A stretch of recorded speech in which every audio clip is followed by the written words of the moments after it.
അനുമോൾ നമ്മുടെ സാബുമോനോട് ഇരിക്കുകയാണ്. വേറൊന്നുമല്ല, സാബുമോൻ നമ്മുടെ അനുമോളെയാണ് നോമിനേറ്റ് ചെയ്ത് കുറേ കാര്യങ്ങളൊക്കെ പറഞ്ഞായിരുന്നു. ആവശ്യമില്ലാത്ത കാര്യങ്ങൾ ഇടപെടുന്നു, ഫേക്കായിട്ട് നിൽക്കുന്നൊക്കെയാണ് സാബുമോൻ പറഞ്ഞത്. അപ്പോൾ അനുമോൾ പറയുന്നുണ്ട്, ഞാനൊരു ഫേക്കല്ല, ഞാൻ ചിലപ്പോൾ കരയും, ഞാൻ തമാശ പറയും, വെളിയിലാണെങ്കിൽ ഞാൻ ഒരുപാട് തമാശകളൊക്കെ പറയുന്ന ആളാണ്. പിന്നെ എനിക്കിവിടെ 2 ഫ്രണ്ട്സേ ഉള്ളൂ, അതായത് ആതിരയും നൂറയും. ഞാൻ അവരോടെല്ലാം ഓപ്പണായിട്ട് പറയും, എല്ലാം ഷെയർ ചെയ്യും. എൻ്റെ ഒരു വൈബുള്ളവർ അവരാണ്. പിന്നെ ഷാനവാസിക്കയൊക്കെ ഞാൻ കൊച്ചിലെ കണ്ടതാണ്. കൊച്ചിലെ കണ്ടപ്പം ഷാനവാസിക്ക പറഞ്ഞു ഭയങ്കര കരച്ചിലൊക്കെയാണെന്ന്. ഇപ്പോൾ ഞാനതൊക്കെ ഒത്തിരി വർഷമായല്ലോ, ഇപ്പം ഞാനൊക്കെ മാറി, എൻ്റെ ക്യാരക്ടറിലൊക്കെ ഒത്തിരി മാറ്റങ്ങളൊക്കെ വന്നിട്ടുണ്ട് ഒക്കെ അനുമോൾ പറയുന്നുണ്ട്.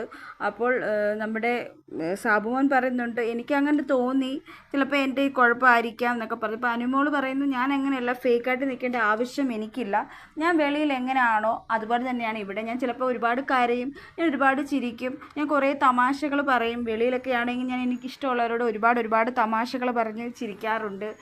അങ്ങനെയാണ് എൻ്റെ ക്യാരക്ടർ, അല്ലാതെ ഞാനൊരു ഫേക്കായിട്ട് നിൽക്കുകയൊന്നും ചെയ്യത്തില്ലെന്നാണ് നമ്മുടെ അനുമോൾ പറയുന്നത്.